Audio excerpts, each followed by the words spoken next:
La sesión de hoy. Félix, bienvenido para que nos puedas contar un poco más del panel y de los panelistas.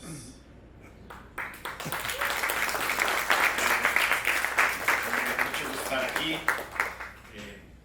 Contento porque ya nos cambió un poquito la temperatura y espero que Tlaloc se apiade de todos nosotros y que los ciclones entren a llenar nuestras presas, porque creo que más allá de las problemáticas humanas, sociales y nuestra gran inquietud y motivación por arreglar las problemáticas del país, necesitamos agua. Bueno, muy contentos, muchas gracias a al equipo de promotora de Impact Hub por esta invitación. Pues simplemente aportar y poder escuchar las exposiciones de los panelistas que nos van a acompañar. No traigo el currículum de todos, no sé si aquí atrás vamos a tener alguna semblanza. Tuvimos algunas reuniones para alinear el objetivo de esta mesa. La primera reflexión era tratar de compartir con ustedes, en base a la experiencia de cada uno de nosotros, esas iniciativas humanas que tenemos, que posiblemente ya empezamos, si las vamos a orientar a construir una organización de la sociedad civil, y eso qué significa, o vamos a derivar nuestros esfuerzos a algún emprendimiento, decirlo claro, con ciertos fines de lucro, de actividad comercial, de bienes y servicios, y es una línea interesante. Periódico que decía que 600 y tantas donatarias perdieron su registro, pero al final, no sé si una nota equivocada del columnista, decía que las organizaciones pierden la vigencia si generan más del 50% de sus ingresos por servicios diferentes a su objeto social. Entiendo que el Teletón, mi querido Domen, pues no está facultado para hacer torneos de golf, no está en su objeto social hacer torneos de golf. Las monjitas no están facultadas para hacer mazapanes y venderlos. ¿Qué nos puedes decir en esos parámetros, o todo el objeto social y cómo estamos clasificados hoy? Primero, quisiera reforzar parte de lo que se ha dicho. Uno, ¿por qué la transparencia? ¿Por qué tenemos, y sí tenemos muchas más cargas que una sociedad normal? O sea, la sociedad no tiene sus estados financieros para que cualquiera entre, toque y diga quiero ver tus estados financieros, pero sí de una donataria. ¿Por qué? El régimen fiscal es el donativo, si no fuésemos donataria, es un ingreso gravable para el que lo recibe. Yo ahorita le doy dinero a la Cana, la empresa, y eso es un donativo gravado. Y para mí es no deducible. ¿Ok? ¿Por qué? Porque no es un gasto estrictamente indispensable. Solamente puedo tomar la deducción de donativos a donatarias autorizadas. Entonces, fíjense, un donativo no válido, el fisco muerde dos veces. Cobra y no deduzco. Ah, pero ¿qué pasa si hago un donativo a una donataria? El fisco se sacrifica dos veces. El donativo no paga impuestos y yo disminuyo mi base gravable, limitado, con un monto para personas físicas muy bajo, que si tenemos tratamientos médicos, desgraciadamente funerarios, ya se acabó, ¿ya? Y los que seguimos dando arriba de ese tope, pues es por corazón, no por el efecto fiscal. Y las empresas también tienen un límite, ¿ok? Pero fíjense cómo el donativo no paga impuestos, es un enriquecimiento, es un ingreso, pero por el régimen de privilegio de las donatarias no paga impuesto y se permite que al donante, con esas reglas, deduzca y disminuya la carga impositiva. Luego, las donatarias, lo que tienen en su patrimonio no es de ellos, es del dominio público. Y por eso es tan restrictivo el destino que deben darle a esos recursos. No puedo hacer lo que se me dé la gana. Tengo que cumplir con mi fin asistencial, ecológico, etcétera, con mi fin social. Ahorita entro al tema de las otras actividades. Pero por eso es la transparencia. Somos administradores del dinero. Si no tuviéramos el beneficio fiscal, no tendríamos ese dinero. Luego, como el fisco sacrifica dos veces, nos exige que administremos bien ese recurso. Y por eso cualquiera puede llegar al domicilio de una donataria, cualquiera, aunque no hayas donado, cualquiera puede tocar y vengo a ver tus estados financieros y tu informe de transparencia y tu informe de ingresos y erogaciones y tu reporte de lavado, etcétera. ¿Por qué? Porque ese dinero, si no se hubiera destinado a una donataria, en principio estaría para satisfacer los gastos públicos que nos dieran educación, salud, que nos dieran seguridad, ¿no? Que no le cobraran piso a algunas donatarias, escuchen eso, piso a algunas donatarias, pero ganaron. Algo estamos haciendo muy mal que se llevaron ese porcentaje en las elecciones.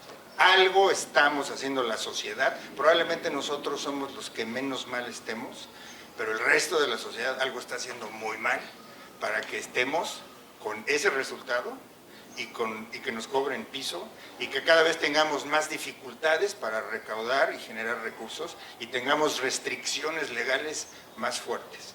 Pero la lógica de la transparencia es esa, es perfectamente lógico. Una empresa no tiene ese beneficio, no tiene esas reglas y esas exigencias. Queremos ese beneficio de que el dinero que nos donan lo utilizamos bien, nos sobra, lo metemos al banco, nos da intereses y no pagamos impuestos. O sea, no piensen solo en los donativos.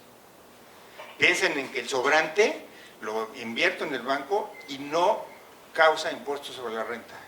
Y una empresa lo ahorra y sigue pagando impuestos sobre la renta. ¿Ok? Una empresa tiene inmuebles y los renta y paga impuestos sobre la renta. Una donataria, si tiene inmuebles, imagínense alguien, esta casa se hubiera donado y para nuestro fin usáramos solo la planta baja, podríamos rentar el excedente y no se paga impuestos sobre la renta. ¿Ok? Entonces es un régimen que tiene un privilegio para que se generen recursos, para que los destinemos al fin sin pagar impuestos. Por eso la transparencia. Uno. El otro tema que quería comentar es el de, digamos, el espíritu de ayuda, ¿no? Una cosa es aquel que se desboca, vio a un niño de la calle, en un viaje vio algo y se olvida. Lavó su conciencia, más que tener una vocación, ¿no? Los que llevamos años en esto, no nos dio un golpe la realidad, ¿no? No, nos está madreando todos los días. Y entonces, pues todos los días hay que entrar, ¿no? Y como dice la clave del Wi-Fi, hay que rifarse, ¿no? Y por eso hay muchas donatarias que se mueren. O organizaciones de la sociedad civil que ni siquiera intentan ser donatarias porque fue una explosión de pasión, ¿no? La formación de la Ibero, a mí, yo estudié con jesuitas desde el Patria y luego en la Ibero, ahí fue donde estudié Derecho, luego estudié Contaduría en otra escuela, en la Escuela Bancaria y Comercial, pero digamos, la formación ignaciana, cada escuela tiene su lema, ¿no? La verdad nos hará libres, etcétera. Pero la formación ignaciana parte de uno, que es en todo amar y servir.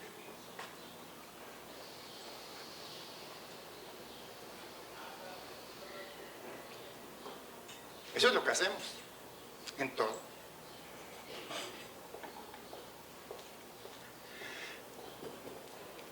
Enfrentar estos temas, pegarle fuerte a la mesa, a la autoridad, no es fácil, ¿no? Hay que tener, para hablar fuerte, hay que tener la cola limpia. Si no, pues es muy fácil. A la primera, de aquí le jalan y ahí te doblan, ¿no? ¿Sí? Algunos ejemplos de gente que no la han podido doblar, la tenemos en las organizaciones de la sociedad civil que nos llevaron a la marea rosa. Qué bueno que tú todavía no te has desuniformado. Yo trato también de mantenerme rosa, ¿no? Pero hay que estar Y por eso, lo que señalaste, tenemos que cumplir cabalmente con nuestras normas para disfrutar del régimen de privilegio, que es ser donatario. Oye, es que hay que sopesar para que vean. Entonces, hasta ahí, los dos temas que quería poner de antecedente, y ahora sí, les voy a poner una pequeña presentación, Diego, si son tan amables. Son unas láminas para que vean, así están for dummies, ¿no? No para expertos. Gracias, viejo, gracias. Fíjense qué fácil, ¿no? Tenemos a personas morales con fines lucrativos, ¿no? Socios, accionistas que buscan rendimiento de su inversión, lo que dijiste, ¿no? Lana o vocación, ¿no? ¿Sí? Lana o vocación, ¿no? Para mí, lana no es vocación. El signo de pesos nunca puede ser mi meta, siempre debe venir atrás de mí, ¿no? Pero hay gente que lo pone, y así están, pobrecitos, ¿no? Entonces, le ponen lana, ahí se producen bienes o servicios, en el 2. Bajas y con tus clientes, pues que te dan tu lana. Esto se los dejo ahí para que se lo distribuyan a todo el mundo, ¿no? Por favor. Los clientes te dan lana, y la lana, pues tiene dos caminos. Sí, parte de la utilidad se reinvierte, sigue produciendo, y es un círculo abajo, ¿no? El 3-4, 3-4, 3-4, pero hay una parte, pues que se va alzando. Ni modo. Y si queremos, la empresa, normalmente, otra vez, cuando el señor quiere una entidad lucrativa, pues sale el dividendo para allá y vuelve a pagar impuestos. Hay un copete que hay que pagar ahí, ¿ok? Esa es típicamente una entidad lucrativa, olvídense de impacto, nada. Esa es mi lana, ¿no? Fíjense, una no lucrativa, donataria autorizada. No, es que eso amarillo es el círculo virtuoso. Ahí está el círculo virtuoso. Fíjense en esto. El paso 1, 2 y 3 es idéntico.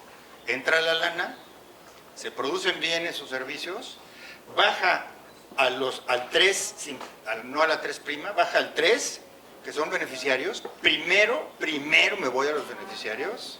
2, también me voy a terceros y vendo crochet, vendo mazapanes, vendo mis captadores de agua, y eso, la lana regresa. Y de ahí sigo para adentro, pero hay una parte que le voy a pagar al fisco. Sí, ahorita entramos al 10 y al 50 que nos preguntó Félix, que no es una nota a pie de la columna que leyó, que está equivocada. Está bien descontextualizada, porque estaban hablando de no presentar en tiempo cierto aviso, pero aguas con el 50, o sea, ¿no?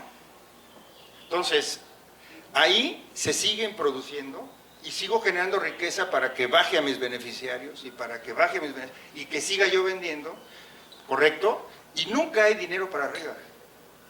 Nunca hay dinero para arriba. Todo se queda dentro, ¿ok? Y entonces tenemos a los que crean esto, más los donantes, más los terceros, que son los que nos proveen recursos. Y todo eso, por nuestras reglas de donataria, no puede haber un reparto de remanentes ni de beneficios a nadie. El dinero va para nuestros beneficiarios, ¿ok? Ahí comparamos. Pues está padrísimo, se ve clarísimo. Por eso es un régimen de privilegio, pero debo de tener en mi mente clarísimo. Y fíjense cómo aquí, en mi mente, en mi efecto, no se ve, pero bueno, si ven, cuando estoy en el círculo virtuoso, en donde hay una salida de impuestos al fisco, esa es exactamente la pregunta que me hacía Félix. En este régimen, con este gobierno, que está por acabar, bendito Dios, pero no sé si se extienda, se estableció un régimen en el que si te pasas del 50% de ingresos distintos a los autorizados respecto de tu total de ingresos. Vamos a poner este ejemplo. En el 1 no es ingreso, esa es aportación de capital, es patrimonio. Donantes, más el 4, que es ingresos, ¿sí? Vamos a suponer que de donantes recibo 1,000,000 y que de venta a terceros tengo 1,500,000. ¿Ok? ¿Cuánto me ingresó 2,500,000? ¿Cuánto es 1,500,000 de 2,500,000? Más del 50. Estoy muerto. Pierdo el estatus de donatario autorizado. Pero al revés, tengo 2,000,000 de donantes y 500,000 pesos de esa actividad. Entonces, tengo un 20%, ¿no? Menos, ¿no? O sea, ¿no? Un 20%, y entonces sigo generando ingresos, pago impuestos, y no me pasa nada. Es decir, no hay que tenerle miedo a generar ingresos dentro de una donataria. El tema del objeto social que señalaba Félix es el siguiente. Tenemos un objeto social con 30 actividades, porque así luego pasa con los notarios, y nos ponen hasta lo que no. Está bien. El fisco te autoriza rubros de tu objeto social. Entonces, puedo tener A, atiendo a viejitos de la calle; B, atiendo a mujeres en la cárcel; 3, atiendo a niños con síndrome de Down; 4, etc. Y yo, eso es todo, lo pongo porque es muy grande mi corazón, sí, pero ¿qué estás haciendo? Y por eso acuérdense que las donatarias solicitan una constancia de acreditamiento de actividades. Entonces tengo con esas 4, y lo que realmente estoy haciendo hoy, la CANA, pues es atender a mujeres que están con los problemas de encarcelamiento, etc. El fisco no me va a autorizar a atender viejitos, a niños con síndrome de Down ni temas ecológicos. Me va a autorizar eso porque mi constancia es solamente eso. Pasa el tiempo y empiezo a atender viejitos. Tengo que ir con Hacienda para decirle, autorízame ahora a atender viejitos. ¿Por qué? Porque si estoy sacando el dinero que me donaron o que estoy generando vía venta de productos y estoy autorizado solo para atender a mujeres de la calle, y ese dinero lo estoy usando para atender viejitos, ¿qué estoy haciendo? Estoy disponiendo de mi patrimonio para un fin diverso al autorizado. ¿Ok? Entonces necesito la autorización de viejitos. Y luego empiezo a ayudar a niños con síndrome de Down y los capacito, les doy terapias, etcétera, pues tengo que ir a pedir autorización. ¿Correcto? Ya me captaron de que yo tengo un objeto social con 50 actividades, pero el fisco solo me va atendiendo con base en las constancias que yo le acompaño. Y me va a ir actualizando, y entonces yo puedo ser una donataria de 4, de 8, de 12 actividades. ¿Ok? No hay ningún problema, pero todas deben estar actualizadas. Ahora, 2, ¿cómo le hago para el 4? ¿No? Donde ahí, pues, o sea, a ti te autoricé a que atiendas a personas en estado de vulnerabilidad, etcétera. ¿Qué haces vendiendo? Mugres. ¿Por qué? En mis estatutos dice, y eso no requiere autorización del SAT, cualquier otra actividad legítima que ayude al cumplimiento de mi objeto, al logro de mi objeto. Entonces, es una actividad legítima que yo compre cosas, manufacture y venda. Punto. Es perfectamente legítimo. Y la gente tiene miedo de generar ingresos en una donataria, que no sean por donativos o por lo que hago. Por ejemplo, la CANA. Yo puedo darle cursos a otras instituciones porque mi experiencia ya de tantos años puede ayudar a que otras que están interesadas en hacer lo mismo, les puedo capacitar. Eso está perfectamente ligado con mi objeto. Yo estoy apoyando a sectores vulnerables, mujeres que están en la cárcel, ya no directamente, sino de manera indirecta, con otra institución que va a hacer lo mismo. Entonces esa lana no entra a esa otra canasta para hacer la medición. en nuestros estatutos, en el artículo 80 de la ley, penúltimo párrafo, ahí están los ingresos que les decía: donativos, intereses, rentas, ventas de activo fijo, ¿no? Vendemos las mesas, esto es activo fijo para lo que aquí se dedican. Las vendo y compro otras. Si gano, no le importa al fisco que gane. ¿Por qué? Porque estás vendiendo tu activo fijo para sustituirlo, para dedicarlo a lo mismo. ¿Ok? Entonces,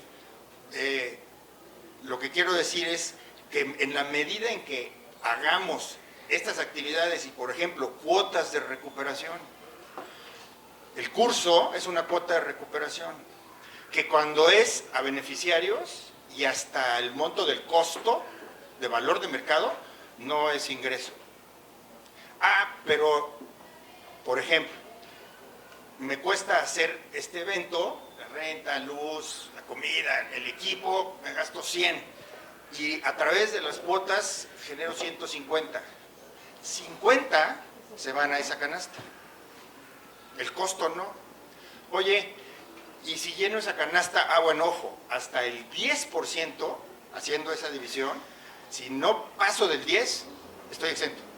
O sea, todavía me dan ese colchón. Si me paso un centavo, ese centavo empieza a pagar impuesto, ya me voy a la canasta entre el 10 y el 50. ¿Ok? Entonces, si ya llegué al 10, el excedente, pues me va a gravar ese ingreso en términos del título 2, como si fuera una empresa, igualito que una empresa. Y entonces, si tengo ingresos, pues tengo costo deducible, porque soy empresa. En ese momento me ponen en una cachucha de empresa y entonces esos ingresos los enfrento con su costo. Entonces no voy a pagar impuesto por el 11, 12, 15, 30 que me pase, no, sino es una medida de ingresos para entrar a esa canasta. Y en esa canasta pago impuestos solo sobre la utilidad. Entonces yo siempre prefiero tener el 70, que no es el 70, es mucho más porque si le quito la utilidad, ¿no? Pero prefiero tener así fácil el 70 de algo que el 100% de nada. Hay que meterle, hay que entrarle, como dice aquí, hay que rifarse y generar riqueza. Hay una perversión que nos han metido, no somos perversos, nos han metido una perversión de que una donataria no puede ser lucrativa. Eso viene desde la perversión de la terminología fiscal. Para mí, esa es lucrativa, porque ¿quién hace una empresa para no generar utilidades y no llevárselas? Esa es lucrativa. Ese es el lucro económico que paga impuestos. Pero esto es lucro social. Porque la riqueza, ¿a dónde va? Para abajo. Toda va para el 3. Toda va para el 3. Para los beneficiarios. ¿Correcto? Gano por el lado del 3', me paso del 10, pago mis impuestos y ¿a dónde va ese lucro? A mis beneficiarios. Las rentas, a mis beneficiarios. Los intereses, a mis beneficiarios. Lucro social. Los ignorantes estos no entienden esa diferencia, pero eso es parte de lo que vamos a tratar de hacer. Con estas las diseñé para ellos, no para ustedes. Estas las tengo diseñadas desde que entró la reforma del 10 y el 50%, las diseñé. Y me invitan a esto, dije, pues mira, ya las tengo, van a tener ustedes, es la primera vez que las exhibo. Tienen, ¿cómo se llama? La primicia, ¿no? Después se la enseñaré a los levantadedos a ver si tienen cacumen para entender y que vean que esto es benéfico hasta para el fisco. Joder, hasta para el fisco. No hay nada para los beneficiarios, el fisco sigue cobrando su lana y somos súper más vigilados que una empresa. Aquella puede generar todas sus lanas y lo que quieran, y el fisco pues le hace auditoría, etcétera, ¿no? A nosotros tenemos que estar presentando informes periódicos, etcétera. Somos más fiscalizados, visualizados por el fisco. ¿A qué le tienes miedo, baboso? ¿A recibir impuestos? Ya sabemos que el miedo es a que pierdan el estatus de ser el único dador. Ese es el único problema, ¿no? Pero esa es la diferencia. Entonces, sí tenemos un límite del 50%, ya vieron cómo se calcula, es para medir, fíjense, una cosa es medir el 50 o el 10, que es ingreso a ingreso, y otra cosa es que cuando ya me paso del 10%, no pago impuestos sobre el 100% del ingreso que me paso, no, solo sobre la utilidad.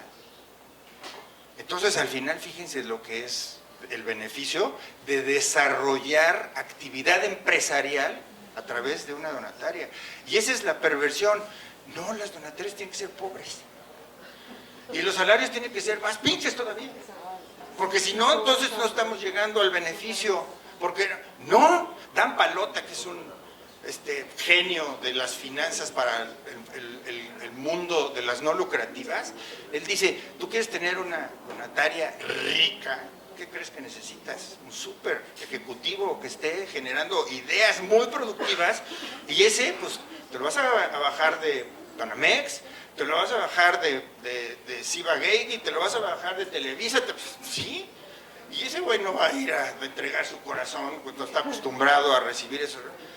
Pues, ¿qué crees? Que necesita una remuneración para que te dé esas ideas, para que potencies.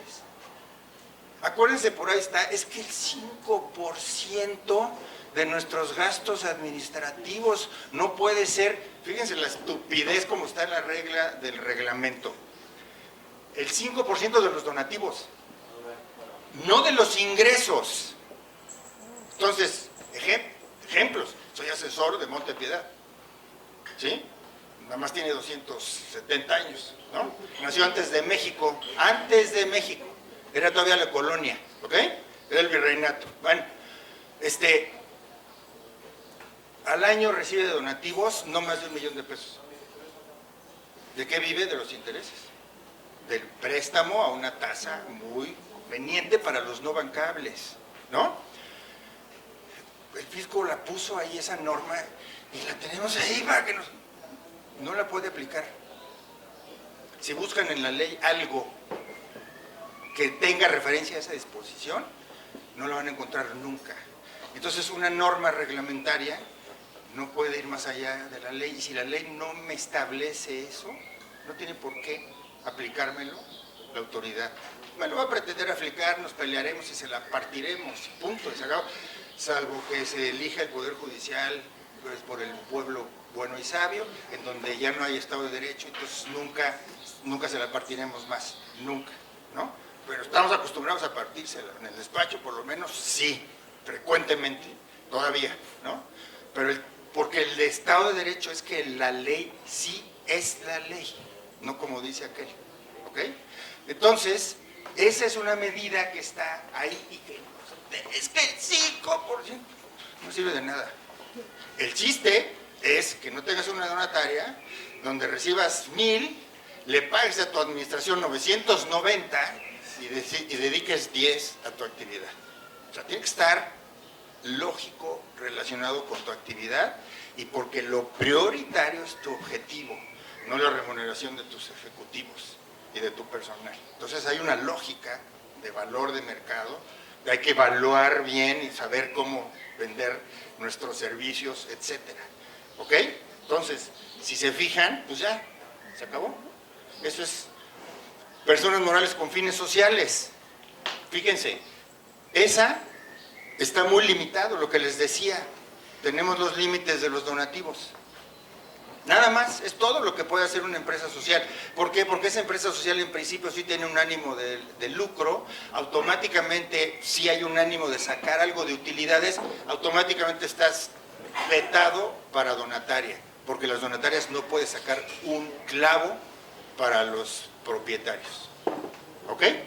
Entonces, la empresa social nunca puede ser donataria. ¿Qué puedo hacer? Una donataria que realice actividades empresariales y que cuide el 50%. Y yo le meto durísimo a generar esos otros ingresos, pero si ya llego al 48%, meto freno. y a lo mejor tengo una empresa al lado en donde no voy a perder esas oportunidades, le vendo, ¿no? O sea, que ella haga otro poquito, ¿no? Y llega enero y la cierras, o sea, bájale la llave y yo le subo y otra vez. ¿Me vieron? Y ese es el tema, saber manejar mis recursos, mis herramientas, para lograr el objetivo de generar dinero para mi fin, cumpliendo con el objetivo de mi impacto social, lucrativamente, con responsabilidad y con metas perfectamente claras. Se necesita control, pero se puede hacer. Y eso es lo que promuevo tremendamente. Entonces, sí puedo hacer cualquier cosa que sea legítima, en tanto mis estatutos digan que puedo realizar cualquier otro acto o contrato jurídico que esté permitido por las leyes y que su objetivo es el logro de mi objeto social. Al final, todo lo canalizo otra vez a atender a mujeres de la cárcel, a viejitos, a niños con síndrome de Down, a drogadictos, a temas ecológicos, a lo que me dedique. Lo que me dedique, puedo hacer cosas colaterales, siempre pagando sus impuestos y regresando ese dinero para mi fin. Creo que con eso lo tenemos resuelto. Te voy a interrumpir, Raúl, porque me dicen que tenemos... y vamos a entrar a preguntas y respuestas, ¿no? Sí, está bien, nada más. Si ven el círculo virtuoso, no hay forma de romperlo. O sea, este lado siempre es preferente a cualquiera de los otros modelos. ¿Correcto? Y sí puede haber esa convivencia que dijimos, ¿no? Para frenar. Pero el objetivo es que sea adentro de la donataria. Eso es lo mejor. Y se acabó. Muchas gracias. Muchas gracias. Muy importante. Gracias, Raúl.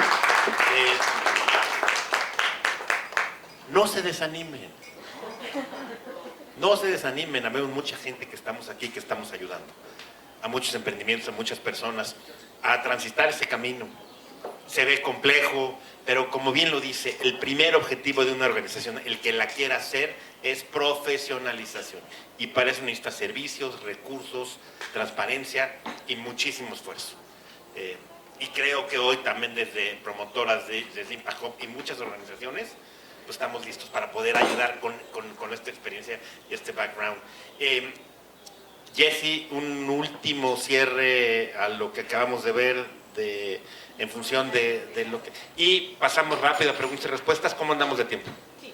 Bueno, un minutito y les pedimos que elaboren las preguntas hacia el panel y con mucho gusto las contestamos. Bien, pues habiendo escuchado a mi compañera y mis compañeros de panel, creo que una reflexión final importante es seguir trabajando con pasos muy claros y muy firmes y hasta eso muy sencillos en la construcción del ecosistema de innovación y emprendimiento que, bueno, pues por los cambios en la administración básicamente se rompió esa red, se rompieron los vínculos y ahora pues gracias a nuestro trabajo se están volviendo a crear. Y este tipo de espacios, este tipo de encuentros son clave. Justamente antes de la administración actual se realizaba un esfuerzo muy vigoroso liderado por el Foro Consultivo Científico y Tecnológico, el muy vilipendiado por la administración Foro Consultivo Científico y Tecnológico, en donde solíamos converger universidades, bancos, tomadores de decisiones, funcionarios, representantes de los gobiernos locales y se llamaba la Red de Innovación Social. Esta red de innovación social apuntaba pues a reunirnos y a escucharnos desde diferentes trincheras cómo es que se estaba trabajando en el ecosistema. Ahí fue donde tuve oportunidad de conocer a Isla Urbana. En el 2016 Enrique presentó en Palenque en la primera reunión de esa red el proyecto. Yo presenté Innova UNAM Social y creo que es un muy buen momento y tal vez en este jardín están los actores para retomar esos esfuerzos que además ya apuntaban al siguiente paradigma, se los quiero contar rapidísimo. Está la innovación social, ¿no? Aquellas iniciativas que pueden ser empresariales o organizacionales que surgen para hacer un impacto y resolver un problema de índole social. El paradigma que sigue y el que estábamos trabajando en la red se llama innovación transformativa o transformadora. Es un paradigma emergente propuesto por la Universidad de Sussex, pero la intervención de Raúl me lo recordó mucho porque tiene que ver con sentarnos a dialogar, con conectar desde diferentes visiones de expertos para promover iniciativas, claro, de impacto social, pero que tengan un impacto en la política pública. Entonces, creo que eran encuentros muy beneficiosos, se hicieron entregas de alto valor, se publicaron 3 estudios de innovación y emprendimiento social completísimos que de hecho están disponibles en línea, y cada esfuerzo que hagamos por formar emprendedores, pero también por mejorar la legislación, por mejorar los pasos que tenemos que dar para constituirnos y luego administrarnos de la mejor manera, no solamente estamos ayudando a tener un mejor ecosistema para el emprendimiento y la innovación, sino para tener un mejor ecosistema para hacer cambios sociales en el país. Entonces esta es mi reflexión final. Creo que el Impact Hub de la mano de todos esos actores que están como partners en el evento puede ser un líder para este tipo de iniciativas y volver a impulsarlas ahora pues con esta nueva administración. Súper, pues muchas gracias. Abrimos un espacio para reflexiones, preguntas. Si quieren pasar a sentar o... Aquí había una y hay otra. A ver, les paso el micrófono. ¿Alguien nos ayuda a administrar? Hola, ¿qué tal? Buen día. Gracias por este espacio. Felicidades. Soy Leopoldo Rodríguez. Soy mentor de Growth de 500. He trabajado con el TEC de Monterrey. Soy mentor de Google for Startups también. Y tengo prácticamente toda mi vida en iniciativas sociales. Les cuento esto para atar cabos y quizás buscar patrones. Antes de todo eso soy venezolano, entonces puedo entender muchas cosas que no se dicen entre líneas o se ven en el futuro, y me gusta que se estén sobre la mesa hoy. Con su experiencia, Jessica, Raúl, se me olvidó, perdón, tu nombre es de Félix, de Delfín y Félix. de Islas Urbanas. Delfín. Un dilema que veo comúnmente entre los emprendedores sociales es tener que decidir entre me voy por un modelo que tenga lucro o me voy por el 100% donatario. Eso es lo que yo he vivido.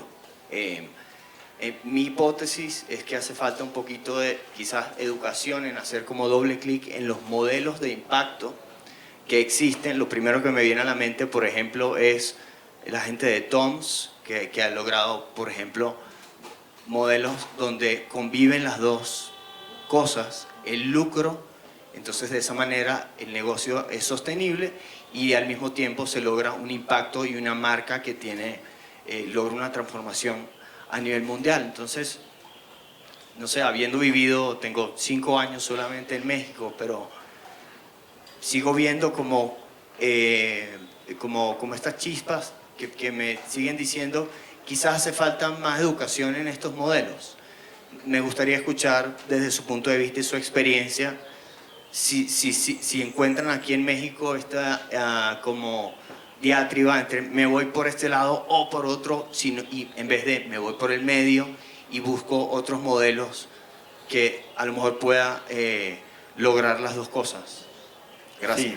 Sí, gracias. Creo que en general hemos tratado de poner ese panorama de las dos vías, pero va a depender de tu iniciativa y de las características propias de tu iniciativa. Y creo que puede haber un grupo de asesoría que quiero pensar que Impactuando, desde promotora, desde otras organizaciones pueden analizar lo que estás haciendo, cómo lo estás haciendo, hacia dónde van tus beneficiarios y darte, como decimos aquí, un baño de realidad y hacia dónde te tendrías que dirigir. Es un tema más de asesoría personalizada, más allá de darte un concepto. Pero yo creo que con mucho gusto cualquiera de nosotros, si nos acercamos al final, podríamos analizar y ver cómo te asesoramos. Y entiendo que esto nos gustaría que fuera para muchas otras organizaciones, también lo extendemos, ¿no?, a quien tenga esa iniciativa y que esté tratando de proyectarla. ¿Puedo comentar algo? Es bien interesante el punto en el que planteas, ¿no?, estar, y creo que muchas personas hemos pasado por ahí. Yo creo que el proceso inicia antes, en el sentido, o sea, estas no solo son dos estructuras, sino hay una multiplicidad de distintas estructuras que se engloban, digamos, como en 3 arquetipos, que son los que Raúl nos presentó, ¿no? Pero creo que una cosa que sucede mucho en el emprendimiento es que tenemos nos sulfura las ganas y la voluntad de hacer algo en el mundo. Y eso tal vez de cierta manera evita que consideremos cuál es el tiempo adecuado para observar o descubrir, develar en nuestro ser o el grupo qué es lo que realmente queremos hacer. Y una vez definidos ese realmente qué es lo que quieres, parte de estos caminos de las estructuras se van definiendo, porque tienen propósitos distintos. Entonces, una cosa que yo les recomiendo muchísimo es destinemos el tiempo suficiente a pensar sobre lo que queremos que suceda en el mundo y entonces salgamos a buscar cuál es la estructura que mejor funciona para ello. Y eso es lo que nunca nos damos, no nos damos tiempo. Y eso es fuerte, porque nosotros queremos hacer un cambio profundo en una zona específica o región del país, o de nuestra colonia, o en una condición de vida generada por un sistema, ¿no?, que hace que esas condiciones existan y perduren desde hace décadas, ¿no? Entonces, ahora pensemos, pues cuánto tiempo entonces lleva hacer que esa transformación suceda. Si para empezar yo necesito destinar un tiempo suficiente para entonces ubicar, pues dónde están mi lanzamiento de voluntad o mi declaración hacia el mundo, hacia lo que quiero que suceda, para entonces poder hacer que suceda y entonces que eso tenga un efecto suficientemente grande para generar una inercia, para que entonces eso empiece a suceder en el mundo en realidad, ¿no? Entonces, creo que nos planteamos cosas, o sea, un poco la pregunta es, ¿estas estructuras ayudan a construir las dinámicas de flujos que permiten entonces que algo suceda desde donde se ha observado que las cosas pueden suceder? Para eso hay varios esquemas. Pero antes hay que como reflexionar y observar qué es, hacia dónde está el camino. Y creo que eso ayuda mucho. Yo he visto en varios procesos que si dedicamos ese tiempo, de repente los caminos se esclarecen bastante y porque si no estás en un terreno de completa incertidumbre y ese es por un lado un lugar muy frustrante, por otro lado es un lugar muy bueno porque en donde todo es incertidumbre entonces el potencial puede suceder, cualquier cosa puede suceder, ¿no? Entonces nada más quería como comentar eso.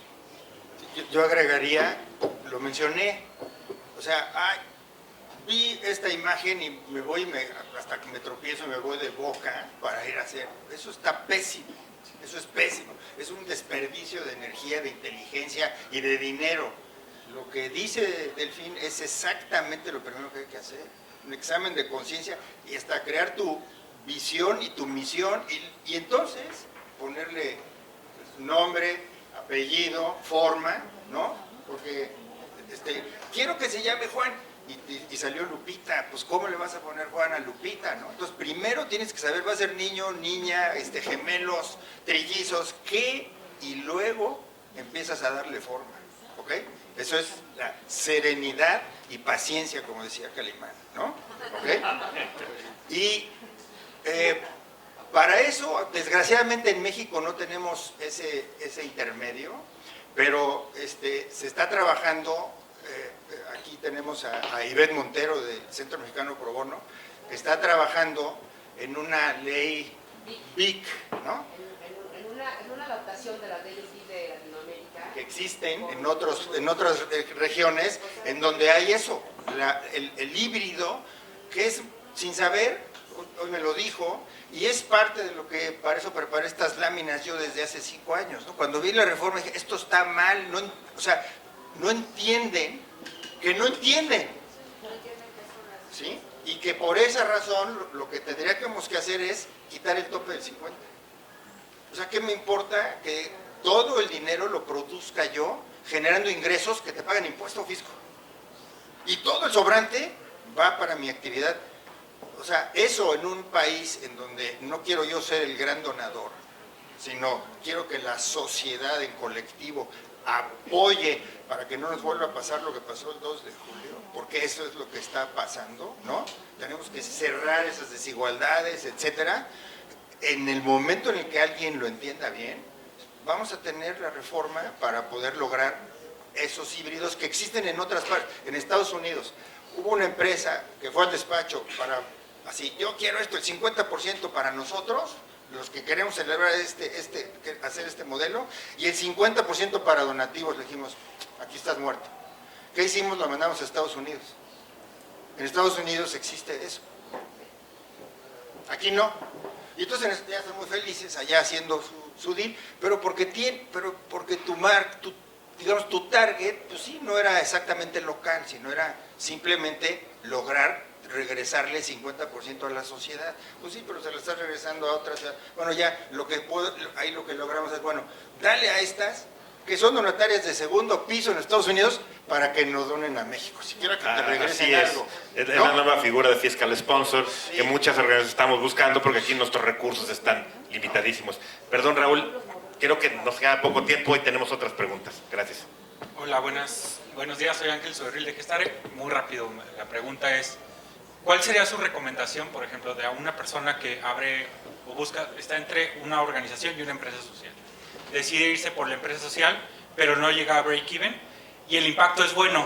Entonces está entre sigo impactando y mejor me convierto en ONG porque no estoy llegando a punto de equilibrio, entonces son pérdidas, o me pongo a levantar capital de manera constante, y creo que es un caso que pasa en muchos, ¿no? O sea, oye, traes una idea muy buena, empieza y no llegas a break-even, entonces entras en un problemático donde pues no puedo dejar de hacer lo que estoy haciendo porque estoy haciendo un bien, pero por otro lado pues estoy viviendo de levantar capital, y en el momento que deje de levantar capital, o sea, entonces a lo mejor, ¿qué recomendarían? ¿Seguir por ese camino o agarrar un modelo de me voy a una ONG y empiezo a pues, buscar convocatorias, diferente fuente de ingresos?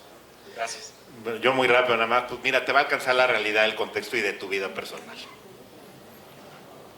O sea, vas a tener que decidir sobre tus necesidades como ser humano, tu gran emoción e ilusión de poder, como dice Delfín, aportar al mundo, pero vas a tener que decidir si te quieres casar, tener hijos, tener recursos y estar en una organización que solo sufres toda la vida y no tienes dinero ni para pagar el agua. ¿Me explico? O sea, para allá va, y tienes mucha razón, este es un sentido de vocación. El que piense hacerse rico con una iniciativa de ONG, mejor haga una empresa. ¿Algún comentario muy rápido adicional para pasar a otra pregunta? Yo ahí si lo que no buscas es dinero, sino seguir con tu impacto, en ese momento me vuelvo donatario. Si fuiste una SA, tenemos un tema ahí, porque una SA convertirla a una C, no hay ninguna prohibición, pero les da terror y pánico hasta los notarios, ¿no? Entonces ahí lo que sucedería es que podrías tener que, digamos, traspasar todos tus activos a donarlos.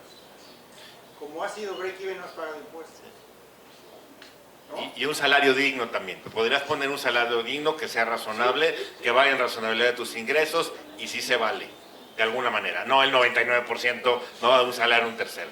Pero bueno, vamos con otra pregunta porque creo que ahora sí ya estamos en la rayita. Hola, buenos días. Mi nombre es José Luis Pérez. Yo vengo de Cerrando el Ciclo, que somos un proyecto también híbrido. Nacimos como una organización civil en 2013 y en 2019 nos convertimos también integramos la parte de la empresa por justo todas las limitaciones que tiene una ACE, ¿no? Fiscal y legal. Y ahorita también hay un tema que nos encontramos mucho y es un poquito la pregunta para Raúl, es con respecto a los ingresos. Digo, ya ahorita la cuota de recuperación, el 50%, digo, son temores que día a día vamos ahí sondeando, pero ahorita también está el tema de los recursos. Nosotros vendemos, Mercado Libre tiene un proyecto muy interesante que se llama Mercado Libre Solidario, se lo recomiendo cuando son organizaciones civiles, porque no cobra interés, digo, no cobra comisión. Pero el recurso, cuando calles, ¿cómo lo ingresas? ¿No? Y yo creo que mucho también nos afecta esta parte de este proyecto híbrido porque hay mucha desinformación. Nosotros nos hemos acercado con varias personas, de hecho con el CEMEFI, hemos ido con especialistas, por ahí tuvimos también una vez una asesoría pro bono, y cada uno llega a conclusiones diferentes porque la ley tiene muchos grises, ¿no? Entonces uno me dice, no, mételo de esta forma y no vas a tener problema. Otro me dijo, ¿sabes qué? Para por completo, no estés vendiendo estos productos porque si no, te va a llegar la guillotina, vas a llegar al temor de perder la deducibilidad de impuestos y con eso, pues, dar pues en la torre de trabajo que has hecho por más tiempo, ¿no? Entonces, nos ha sido muy difícil y la verdad es que ahorita nos hemos apoyado mucho, obviamente, con la figura de la empresa y eso ha hecho que la ACE se vaya disminuyendo este impacto porque la ACE generaba, pero a veces no tanto por donativo, ¿no? Entonces, pues ahí, esta parte, por ejemplo, a lo mejor esto ya es una reunión muy específica, cómo se puede manejar la parte de Mercado Libre o de estos ingresos, ¿no? Esa es la pregunta directa. Y la otra para la Cana, ¿qué tal les va con el esquema de las franquicias? Sí, bueno, con el esquema de las franquicias recién empezamos el año pasado, abrimos la primera en Ecatepec y fue también como mucho acompañamiento porque era también nuestro primer acercamiento hacia este modelo y la verdad es que hemos tenido buena respuesta, sobre todo muchas personas interesadas pero que no saben exactamente o que no están todavía constituidas, que no tienen como esta figura, entonces también se ha vuelto como todo un reto para poderlas acompañar a que se puedan constituir, ¿no? y todo el proceso legal que sigue. Ahorita estamos por abrir otras dos más, ¿no? Fuera de la de Ecatepec, una en Monterrey y otra en Querétaro, pero la verdad es que siento que es una muy buena oportunidad y digamos lo que ocurrió en el año pasado nos demuestra que por ahí es un buen camino, ¿no? Y una buena oportunidad, sobre todo también porque digo, la empresa había estado creciendo menos que la ACE y creo que también con la franquicia tuvo un gran impulso, ¿no? Muchas gracias. Bueno, ¿alguna otra pregunta o vamos cerrando? Juan Carlos, ¿y es la última por tiempo? Ok, despedimos con esto. Sí, no es tanto preguntas, felicidades por el panel, me parece que salió de maravilla porque surgen varios temas que creo que no se agotan aquí. Y sobre todo yo creo que varios puntos, Delfín lo comentaba a raíz del comentario de la pregunta de Leo, yo creo que mucho depende de la visión que se pretenda, ¿no? Y yo creo que el tema de fondo es bajo qué esquema legal se va a operar teniendo en cuenta que el capital es un medio, no es un fin. Y creo que esas son de las preguntas esenciales que el emprendedor tiene que hacerse a futuro. ¿Cuál es la visión de este proyecto que estoy emprendiendo? ¿Cuál es el impacto que quiero lograr? Y el capital, ¿cómo me va a servir en el camino y con esas implicaciones? Yo simplemente, y probablemente es porque Raúl, antes de que empezaran el panel, me clavó una espina y me la quiero sacar. Creo que con este tema, lástima que no está Ivette, pero les quiero hacer la invitación abierta para que esta conversación la sigamos, sobre todo para darle difusión al proyecto que traen. Me parece que el tema legal y el tema del emprendedor hay que darle difusión, hay que darle conocimiento, hay que darle, y digo, con la participación están cordialmente invitados Jessica y con todo el equipo y la red que tú lo mencionaste hace rato, y bueno, Delfín, Elizabeth, Félix y todos. Vamos a organizar y ofrezco el collab de PCM, aquí veamos dónde quedan, y organicemos una agenda Y sobre todo me parece que lo rico de esa agenda puede ser el que le demos hagamos una serie de grabaciones, que le podamos dar difusión digital a través de las redes de todos nosotros, de Soy Emprendedor Social, del Hub, etcétera, porque me parece que hay una gran oportunidad de conocimiento para que no se den de frentazos los emprendedores o no se desanimen antes de empezar la carrera, ¿no? Entonces creo que con la riqueza de conocimiento y todos los años de experiencia que hay aquí, me parece que es una obligación, y me parece que el tema de fondo lo tocó Raúl. ¿Qué México queremos? Yo creo que ese es el tema que está sobre la mesa.